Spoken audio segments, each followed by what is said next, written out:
ಕೊಡ್ತೀನಿ.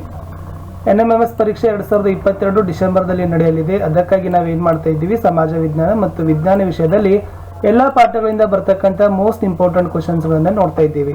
ಆಲ್ರೆಡಿ ಮೊದಲ ಪಾಠವನ್ನು ಹಾಕಿದ್ದೀನಿ. ಎರಡನೇ ಪಾಠ ಭಾರತ ವರ್ಷ ಪಾಠದಲ್ಲಿ ಫಸ್ಟ್ ಪಾರ್ಟಲ್ಲಿ 20 ಕ್ವಶನ್ ಹಾಕಿದ್ದೀನಿ. ಇವತ್ತು ಮತ್ತೆ ಸೆಕೆಂಡ್ ಪಾರ್ಟಲ್ಲಿ 20 ಕ್ವಶನ್ಸನ್ನು ತಂದಿದ್ದೀನಿ. ಸೊ ಆಲ್ರೆಡಿ ನಾವು SS ಅಲ್ಲದೆ ಸೈನ್ಸಲ್ಲಿನೂ ಕೂಡ ಏನು ಮಾಡ್ತಾ ಇದ್ದೀವಿ, ವಿಡಿಯೋಗಳನ್ನು ಪೋಸ್ಟ್ ಮಾಡ್ತಾ ಇದ್ದೀವಿ. ಅವುಗಳನ್ನು ಸಹಿತ ನೋಡಿ. ಫಸ್ಟ್ ಟೈಮ್ ವಿಡಿಯೋವನ್ನು ನೋಡ್ತಾ ಇದ್ರೆ ದಯಮಾಡಿ ಚಾನಲನ್ನು ಸಬ್ಸ್ಕ್ರೈಬ್ ಮಾಡಿ, ಜೊತೆಗೆ ಬೆಲ್ ಐಕಾನನ್ನು ಒತ್ತಿ. ಇದರಿಂದ ಮುಂಬರ್ತಕ್ಕಂಥ ವಿಡಿಯೋಗಳ ನೋಟಿಫಿಕೇಶನ್ ತಮಗೆ ಮೊದಲಿಗೆ ಸಿಗುತ್ತೆ. ಪರೀಕ್ಷೆ ದಿನದವರೆಗೂ ಕೂಡ ನಾವು ನಿಮಗೆ SS ಮತ್ತು ಸೈನ್ಸಲ್ಲಿ ತುಂಬ ಮೋಸ್ಟ್ ಇಂಪಾರ್ಟೆಂಟ್ ಆಗಿರ್ತಕ್ಕಂಥ ಕ್ವಶನ್ಸ್ಗಳನ್ನ ಪ್ರಿಪ್ರೇಷನ್ ಮಾಡ್ತೀವಿ ಅಂತ ಹೇಳ್ತಾ, ಸೊ ಏನಾದರೂ ಡೌಟ್ಗಳಿದ್ರೆ, ಸಂದೇಹಗಳಿದ್ರೆ ಕಮೆಂಟಲ್ಲಿ ಪೋಸ್ಟ್ ಮಾಡಲು ಸಹಿತ ಮರೆಯದಿರಿ. ಭಾರತ ವರ್ಷ ಪಾಠದ ಭಾಗ 2ರಲ್ಲಿ 20 ಪ್ರಶ್ನೆಗಳನ್ನು ನೋಡೋಣ. ಪ್ರಶ್ನೆ 21. ಪ್ರಾಚೀನ ಕಾಲದಲ್ಲಿ ಪಶ್ಚಿಮ ಕರಾವಳಿಯು ರೋಮನರನ್ನು ಆಕರ್ಷಿಸಲು ಕಾರಣ ಏನು? ಯಾಕಂದ್ರೆ ಆ ಪಶ್ಚಿಮ ಕರಾವಳಿಯಲ್ಲಿ ಬಹಳಷ್ಟು ರೀತಿಯಾಗಿರ್ತಕ್ಕಂಥ ರೇವು ಪಟ್ಟಣಗಳು ಇದ್ದವು.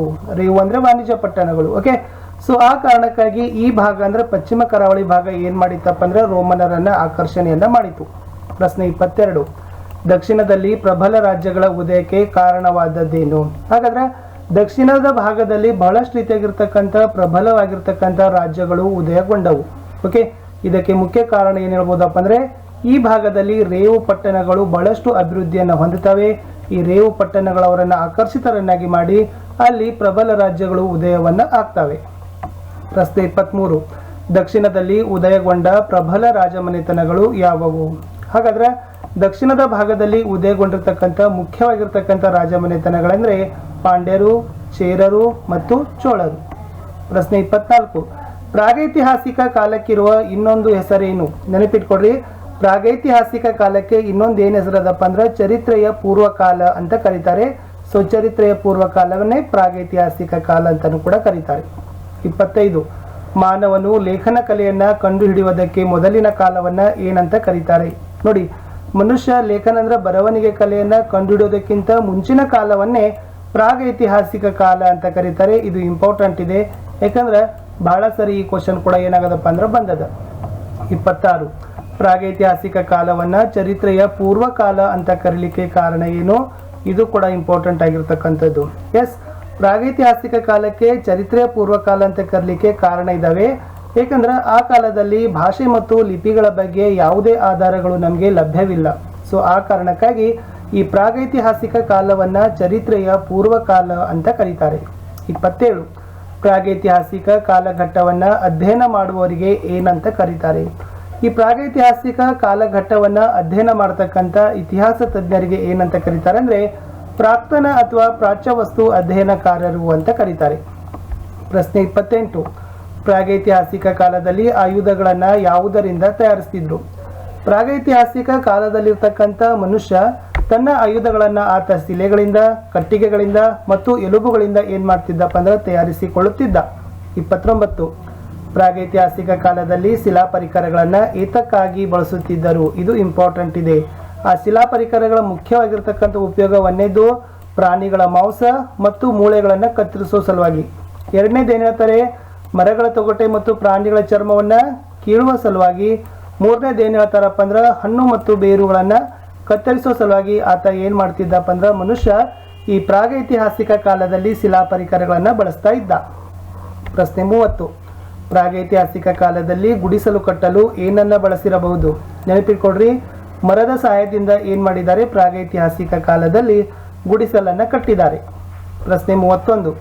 ಪ್ರಾಗೈತಿಹಾಸಿಕ ಕಾಲದಲ್ಲಿ ಮನುಷ್ಯನ ಕುರುಹುಗಳು ಭಾರತದಲ್ಲಿ ಯಾವ ಯಾವ ಪ್ರದೇಶಗಳಲ್ಲಿ ಲಭ್ಯವಾಗಿವೆ? ಇದು ಇಂಪಾರ್ಟೆಂಟ್ ಇದೆ. ನೋಡಿ, ಈ ಪ್ರಾಗೈತಿಹಾಸಿಕ ಕಾಲದಲ್ಲಿ ಮನುಷ್ಯನ ಬಗ್ಗೆ ಇರತಕ್ಕಂಥ ಗುರುತುಗಳು ಬಿಂಬೆಟ್ಟ, ಹುಣಸಗಿ, ಕರ್ನೂಲ ಈ 3 ಪ್ರದೇಶಗಳಲ್ಲಿ ಏನಾಗಿದಾವಪ್ಪ ಅಂದ್ರೆ ನಮಗೆ ಕುರುಹುಗಳು, ಗುರುತುಗಳು ಲಭ್ಯವಾಗಿದ್ದಾವೆ. ಯಾವ ಕಾಲದ್ದು? ಪ್ರಾಗೈತಿಹಾಸಿಕ ಕಾಲಕ್ಕೆ ಸಂಬಂಧಪಟ್ಟದ್ದು. 32. ಈ ಪ್ರಾಗೈತಿಹಾಸಿಕ ಕಾಲದಲ್ಲಿ ಬೂದಿಯ ಕುರುಹುಗಳು ಯಾವ ಪ್ರದೇಶದಲ್ಲಿ ಕಂಡು ಬಂದಿವೆ? ಸೊ ಬೂದಿಯ ಗುರುತುಗಳು ಏನಾಗದವಪ್ಪ ಅಂದ್ರೆ ಕರ್ನೂಲಿನ ಗವಿಗಳಲ್ಲಿ ಏನಾಗದ ಪ್ರಾಗೈತಿಹಾಸಿಕ ಕಾಲಕ್ಕೆ ಸಂಬಂಧಪಟ್ಟಂತೆ ಈ ಬೂದಿಯ ಕುರುಹುಗಳು ನಮಗೆ ಲಭ್ಯ ಆಗಿದ್ದಾವೆ. ಪ್ರಶ್ನೆ 33. ಪ್ರಾಗೈತಿಹಾಸಿಕ ಕಾಲದಲ್ಲಿ ಬೆಂಕಿಯನ್ನ ಯಾವ ಯಾವ ಉದ್ದೇಶಕ್ಕಾಗಿ ಬಳಸುತ್ತಿದ್ದರು? ಈ ಪ್ರಾಗೈತಿಹಾಸಿಕ ಕಾಲದಲ್ಲಿ ಬೆಂಕಿಯನ್ನ ಆಹಾರ ಬೇಯಿಸಲು, ಬೆಳಕನ್ನು ಪಡೆಯಲು ಮತ್ತು ಈ ಪ್ರಾಣಿಗಳನ್ನ ಬೆದರಿಸೋ ಸಲುವಾಗಿ ಏನು ಮಾಡ್ತಿದ್ದಪ್ಪ ಅಂದ್ರೆ ಮನುಷ್ಯ ಆ ಬೆಂಕಿಯನ್ನ ಬಳಕೆಯನ್ನ ಮಾಡ್ತಾ ಇದ್ದ. 34 ಶಿಲಾಯುಗದ ಮಾನವನ ಕುರಿತಾದ ರೇಖಾಚಿತ್ರಗಳು ಎಲ್ಲಿ ಕಂಡು ಬಂದಿವೆ? ಇದು ಇಂಪಾರ್ಟೆಂಟ್ ಇದೆ. ಈ ಶಿಲಾಯುಗದಲ್ಲಿ ಲಭ್ಯವಾಗ್ತಕ್ಕಂಥ ರೇಖಾಚಿತ್ರಗಳು ನಮಗೆ ಮಧ್ಯಪ್ರದೇಶ ರಾಜ್ಯ, ಉತ್ತರ ಪ್ರದೇಶ ರಾಜ್ಯ ಮತ್ತು ಕರ್ನಾಟಕದ ಗವಿಗಳಲ್ಲಿ ನಾವೇನ್ ಮಾಡ್ತೀವಪ್ಪ ಅಂತಂದ್ರೆ ಈ ಶಿಲಾಯುಗದ ಮಾನವನಿಗೆ ಸಂಬಂಧಪಟ್ಟಂತೆ ರೇಖಾಚಿತ್ರಗಳನ್ನು ನಾವೇನ್ ಮಾಡ್ತೀವಿ ಈ ರಾಜ್ಯಗಳಲ್ಲಿ ಕಾಣ್ತೀವಿ. 25 ಹಿಂದೆ ಜಗತ್ತಿನ ಪರಿಸರದಲ್ಲಿ ಬದಲಾವಣೆಗಳು ಯಾವಾಗ ಕಂಡು ಬಂದಿತ್ತು? ಸುಮಾರು 12,000 ವರ್ಷಗಳ ಹಿಂದೆ ಜಗತ್ತಿನ ಪರಿಸರದಲ್ಲಿ ಬದಲಾವಣೆಗಳು ಆಗಿರಬಹುದು ಅಂತ ಏನ್ ಮಾಡ್ತಾರಪ್ಪ ಅಂದ್ರೆ ಇತಿಹಾಸಕಾರರು ಊಹಿಸ್ತಾರೆ. 36 ಅತ್ಯಂತ ಪೂರ್ವದ ಕಾಲಘಟ್ಟಕ್ಕೆ ಏನಂತ ಕರೀತಾರೆ? ನೆನಪಿಟ್ಕೊಡ್ರಿ, ಅತ್ಯಂತ ಪೂರ್ವದ ಕಾಲಘಟ್ಟಕ್ಕೆ ಏನಂತ ಕರೀತಾರೆ ಅಂದ್ರೆ ಹಳೆಯ ಶಿಲಾಯುಗ ಅಂತ ಕರೀತಾರೆ. ಹಳೆ ಶಿಲಾಯುಗದ ಕಾಲವು ಎಷ್ಟು ವರ್ಷ ಹಳೆಯದ್ದು? ಹಳೆ ಶಿಲಾಯುಗ ಅದು ಸುಮಾರು 2 ಮಿಲಿಯನ್ ವರ್ಷ ಹಳೆಯದು ಅಂತ ಏನ್ ಮಾಡ್ತಾರೆ ಹೇಳ್ತಾರೆ. 38 ಹಳೆ ಶಿಲಾಯುಗದ ಕಾಲ ಎಷ್ಟು ವರ್ಷಗಳವರೆಗೆ ವಿಸ್ತರಿಸಲ್ಪಟ್ಟಿತ್ತು? ಹಳೆ ಶಿಲಾಯುಗದ ಕಾಲ ಸುಮಾರು 12,000 ವರ್ಷದವರೆಗೆ ಏನಾಗಿತ್ತಪ್ಪ ಅಂದ್ರೆ ಅದು ವಿಸ್ತರಿಸಲ್ಪಟ್ಟಿತ್ತು ಅಂತ ಹೇಳ್ತಾರೆ. 39 ಹಳೆ ಶಿಲಾಯುಗದ ಕಾಲವನ್ನ ಎಷ್ಟು ಭಾಗಗಳಲ್ಲಿ ವಿಂಗಡಣೆಯನ್ನ ಮಾಡಿದ್ದಾರೆ? ಈ ಹಳೆ ಶಿಲಾಯುಗದ ಕಾಲವನ್ನ 3 ಭಾಗಗಳಲ್ಲಿ ವಿಂಗಡಣೆಯನ್ನ ಮಾಡಿದ್ದಾರೆ. 1ನೇದ್ದು ಆದಿ, 2ನೇದ್ದು ಮಧ್ಯ, 3ನೇದ್ದು ಅಂತ್ಯ ಅಂತ ಹೇಳ್ತೀವಿ. ಕಡೆ ಪ್ರಶ್ನೆಗೆ ಹೋಗೋಕ್ಕಿಂತ ಮುಂಚೆ ವಿದ್ಯಾರ್ಥಿಗಳೇ ತಾವುಗಳು ಕೂಡ ಏನ್ ಮಾಡ್ಬೇಕಪ್ಪ ಅಂತಂದ್ರೆ ನಮ್ಮದೇ ಆಗಿರ್ತಕ್ಕಂಥ ಯೂಟ್ಯೂಬ್ ಚಾನೆಲ್ಗಳಲ್ಲಿ ಕಲಿಕಾ ಹಾಳೆಗೆ ಸಂಬಂಧಪಟ್ಟಂತೆ ಕೂಡ ಏನಾಗಿದ್ದಾವಪ್ಪ ಅಂತಂದ್ರೆ ವಿಡಿಯೋಸ್ಗಳಿದ್ದಾವೆ. ದಯಮಾಡಿ ಆ ವಿಡಿಯೋಗಳನ್ನ ತಾವುಗಳು ನೋಡಿದ ಕೂಡಲೇ ಏನ್ ಮಾಡಬೇಕು ಬೇರೆ ಫ್ರೆಂಡ್ಸ್ಗಳಿಗೆ ಶೇರ್ ಮಾಡಲು ಮರೆಯಬಾರದು. ನಿಮ್ಮದೇ ಆಗಿರ್ತಕ್ಕಂಥ ಶಾಲೆಯ ವಾಟ್ಸಪ್ ಗ್ರೂಪ್ ಆಗಿರ್ಬೋದು, ಫ್ರೆಂಡ್ಸ್ ಸರ್ಕಲ್ಗಳ ವಾಟ್ಸಪ್ ಗ್ರೂಪ್ ಆಗಿರ್ಬೋದು, ಮತ್ತೆ ಟೆಲಿಗ್ರಾಮ್ ಗ್ರೂಪ್ಗಳಲ್ಲಿ ಕೂಡ ಈ ವಿಡಿಯೋಗಳ ಲಿಂಕ್ಗಳನ್ನು ನೀವುಗಳು ಹೆಚ್ಚು ಶೇರ್ ಮಾಡಿದ್ದೆ ಆದರೆ ಏನಾಗ್ತದಪ್ಪ ಅಂತಂದ್ರೆ ನಮಗೆ ಇನ್ನೊಂದಿಷ್ಟು ವಿಡಿಯೋಗಳನ್ನು ಮಾಡಲಿಕ್ಕೆ ಏನಾಗ್ತದಪ್ಪ ಅಂದ್ರೆ ಹುರುಪ್ ಬರ್ತದೆ, ಮೋಟಿವೇಶನ್ ಸಿಗ್ತದ. ನಿಮ್ಮ ಲೈಕ್ಗಳು, ನಿಮ್ಮ ಶೇರ್ಗಳು, ನಿಮ್ಮ ವ್ಯೂಗಳೇ ನಮ್ಗೆ ಏನಾಗ್ತಾವಪ್ಪ ಅಂದ್ರೆ ಬೆಸ್ಟ್ ಮೋಟಿವೇಶನ್ ಆಗ್ತವೆ, ಬೆಸ್ಟ್ ಇನ್ಸ್ಪಿರೇಷನ್ ಆಗ್ತವೆ. ಅದರಿಂದ ಇನ್ನಷ್ಟು ಮುಂದಿನ ಬರ್ತಕ್ಕಂಥ ಸಮಯಗಳಲ್ಲಿ ನಾವೇನು ಮಾಡ್ಬೋದು, ನಿಮಗಾಗಿ ಸಮಯವನ್ನು ವ್ಯತೀತ ಮಾಡಿ ನಾವು ಇನ್ನಷ್ಟು ವಿಡಿಯೋಗಳನ್ನು ಪೋಸ್ಟ್ ಮಾಡಬಹುದು ಅಂತ ಹೇಳ್ತಾ ಈ ಒಂದು ಪಾಠದಲ್ಲಿರ್ತಕ್ಕಂಥ ಭರತ ವರ್ಷ ಪಾಠದ 2ನೇ ಭಾಗದಲ್ಲಿರ್ತಕ್ಕಂಥ 40ನೇ ಪ್ರಶ್ನೆ ಹೀಗಿದೆ.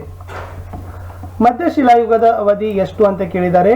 ಸುಮಾರು 12,000 ವರ್ಷಗಳಿಂದ ಹಿಡಿದು ಸುಮಾರು 10,000 ವರ್ಷದವರೆಗೆ ಈ ಮಧ್ಯಶಿಲಾಯುಗ ಏನಾಗಿತ್ತಪ್ಪ ಅಂದ್ರೆ ಆವರಿಸಿಕೊಂಡಿತ್ತು ಅಥವಾ ಮಧ್ಯಶಿಲಾಯುಗ ಹೊಂದಿತ್ತು ಅಂತ ನಾವೇನ್ ಮಾಡ್ಬೋದು ಹೇಳ್ಬೋದು. ಇನ್ನೊಂದು ಪಾರ್ಟ್ ಅಲ್ಲಿ ಕೂಡ 20 ಕ್ವಶನ್ಸ್ಗಳನ್ನು ಹಾಕ್ತೀನಿ ಅಂತ ಹೇಳ್ತಾ ಮತ್ತೆ ಸಿಗ್ತೀನಿ ಇನ್ನೊಂದು ವಿಶ್ವಾಸದಾಗಿರ್ತಕ್ಕಂಥ